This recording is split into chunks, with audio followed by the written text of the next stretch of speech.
Hello Prince residential senior secondary school की online क्लासों में आप सभी का स्वागत है। मैं व्यवसाय प्रबंध का अध्यापक आर के शर्मा। मैं आज जो है नेतृत्व की विशेषताओं के बारे में सविस्तार से चर्चा करूंगा। कल मैंने आपके जो है नेतृत्व के बारे में बताया गया और उनकी परिभाषाओं का उनका अर्थ के बारे में जो है अच्छी तरह से मैंने आपको समझा दिया गया था कि इसका अर्थ क्या है, इसकी विशेषता क्या है। इसके बारे में मैंने आपको कल चर्चा की थी। आज जो मैं आपको पढ़ाऊँगा कि जो विशेषताएं नेतृत्व की जो विशेषताएं बताई गई हैं, 10 विशेषताओं के बारे में जो चर्चा की गई है, और 10 विशेषताओं के बारे में आज मैं सविस्तार से बताऊंगा कि 10 विशेषताएं कैसी हैं, क्या हैं और इसमें क्या क्या बताया गया है। तो सबसे पहले विशेषताओं के बारे में चर्चा करूंगा, उसका नाम जो है व्यक्तिगत विशेषता या व्यक्तिगत गुण। एक नेता का नेतृत्व होना उसका स्वयं का गुण माना जाता है। एक नेता का नेतृत्व होना एक स्वयं का गुण माना जाता है। इसलिए एक नेता जो होता है उसका स्वयं का एक गुण माना जाता है कि स्वयं का गुण होना चाहिए। तो देखिए कि अगर स्वयं का जो गुण होगा तो वो दूसरों को प्रभावित करेगा।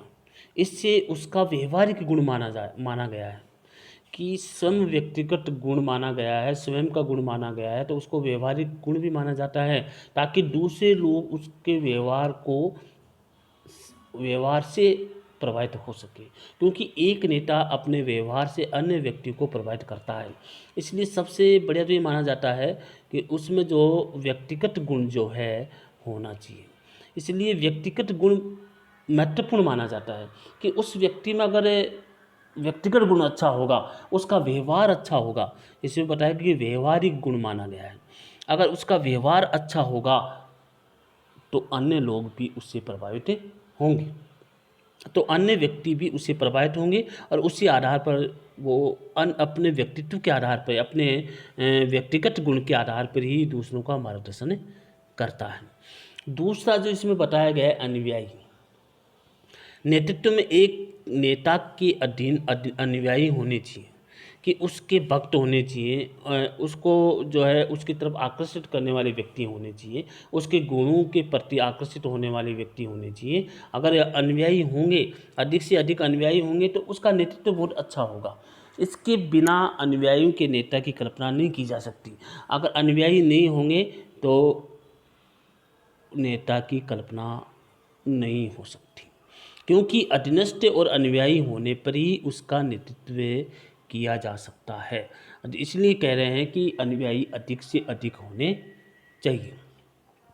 तीसरा इसमें बताया गया कि प्रभावित करने की कला, कि नेता में इस प्रकार की कला होनी चाहिए कि दूसरे को अपनी तरफ आकर्षित कर सके। दूसरों को अपनी तरफ आकर्षित करने के लिए उसमें ऐसे गुण होने चाहिए, चाहे भाषा हो, सुंदरता तो होनी चाहिए, लेकिन उसके बोलने का जो व्यक्तित्व है, जो उसकी भाषा है, वह बहुत ही अच्छी होनी चाहिए। माने उसमें ऐसी कला होनी चाहिए ताकि दूसरे व्यक्ति को अपनी तरफ आकर्षित कर सके। इसलिए जो है चुंबक जैसे लोहे को आकर्षित करती है, ऐसे नेता भी अन्य लोगों को आकर्षित करता है। तो नेता में ऐसे गुण होने चाहिए, कला होनी चाहिए।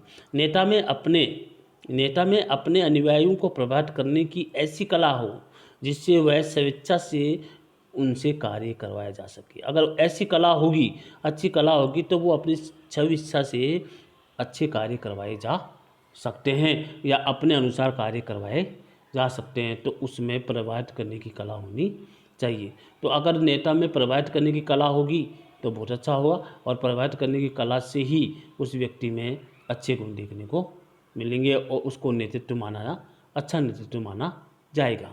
इसके बाद चौथी विशेषता है हितों की एकता, कि नेतृत्व और अनुयायियों के हित समान होते हैं।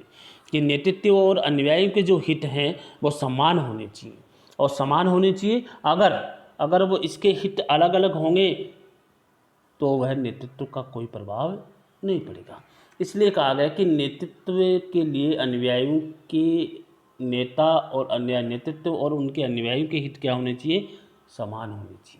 अगर इसके अलग अलग होंगे तो उसको नेता नहीं कहा जा सकता, इसके नेतृत्व का कोई प्रभाव नहीं होगा। इसलिए नेतृत्व पारस्परिक उद्देश्य हेतु प्रेरित करता है कि नेतृत्व जब भी काम देगा उसका उद्देश्य क्या होगा, पारस्परिक सम्मान होगा, सबके लिए सम्मान होगा, सभी के लिए सही हो, इस प्रकार उद्देश्य सभी के लिए सही हो, जब ही नेतृत्व काम आ सकता है। तो हित सभी के लिए समान होने चाहिए। जो भी योजना बनाए, जो भी कानून बनाए या कुछ भी करे, वो सभी के लिए समान हित होना चाहिए।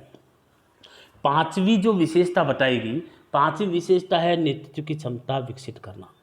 उसके कह रहे हैं कि अगर कोई नेतृत्व करना चाहता है, अगर कोई नेतृत्व करना चाहता है तो उस व्यक्ति में नेतृत्व के गुण को अपनाना होगा या लागू करना होगा या ग्रहण करना होगा या अपने आप में क्षमता विकसित करनी होगी। नेतृत्व की क्षमता विकसित करने के लिए कि व्यक्ति को क्या करना चाहिए, नेतृत्व को शिक्षण और प्रशिक्षण के माध्यम से, शिक्षण और प्रशिक्षण के द्वारा व्यवस्थित और जो है विकसित किया जा सकता है।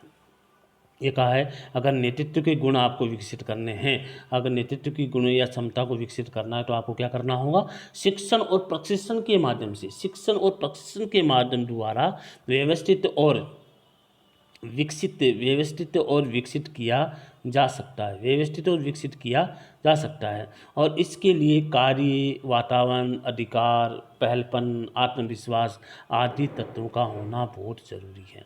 अगर आपको नेतृत्व की क्षमता विकसित करनी है तो ये चीज़ें व्यक्ति में होना चाहिए।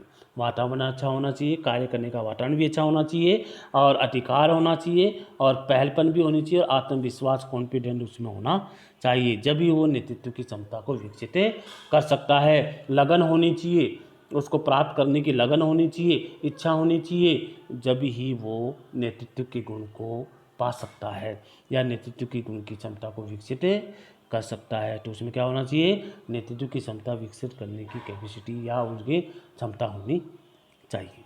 इसके बाद छठी विशेषता बताएगी कि परस्पर संबंधों पर आधारित। तो एक नेता जो है, एक नेतृत्व एक दूसरे के आपसी संबंधों पर निर्भर करता है।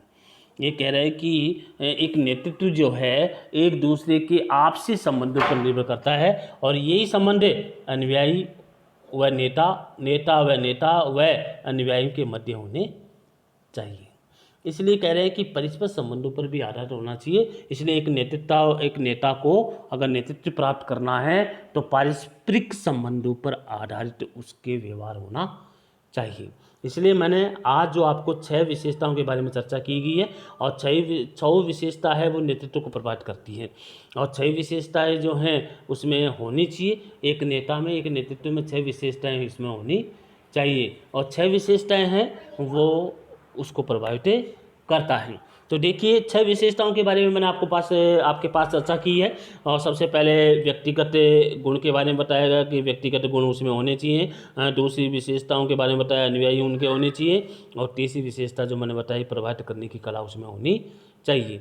आगे जो 5वीं विशेषता बताएगी कि हितों की एकता सभी की होनी चाहिए, हितों की एकता के बारे में भी अपनी चर्चा कीगी। और जो अगली जो 5वीं विशेषता जो बताएगी कि नेतृत्व के गुण उसमें होने चाहिए, और नेतृत्व के गुणों को की क्षमता उसमें विकसित करनी चाहिए या करनी होगी। और छठी मैंने आपको बताया परस्पर संबंधों पर आधारित है। इसलिए व्यवसाय प्रबंध के 5वां लेसन जो आपको करवाया गया है, और 5वें लेसन में जो आपके पास नेतृत्व की विशेषताओं के बारे में चर्चा की है, इनमें जो गुण या जो विशेषताएं हैं उनको आपको अच्छी तरह से याद करना है, और कॉपी में अच्छी हैंड राइटिंग में आपको ये कार्य करना है। इस कार्य को समय पर चेक कर लिया जाएगा। इसलिए आज की क्लास में 6 विशेषताओं के बारे में चर्चा की गई है। कल की क्लास में मैं आपको 4 विशेषताओं के बारे में चर्चा करूँगा। जय हिंद।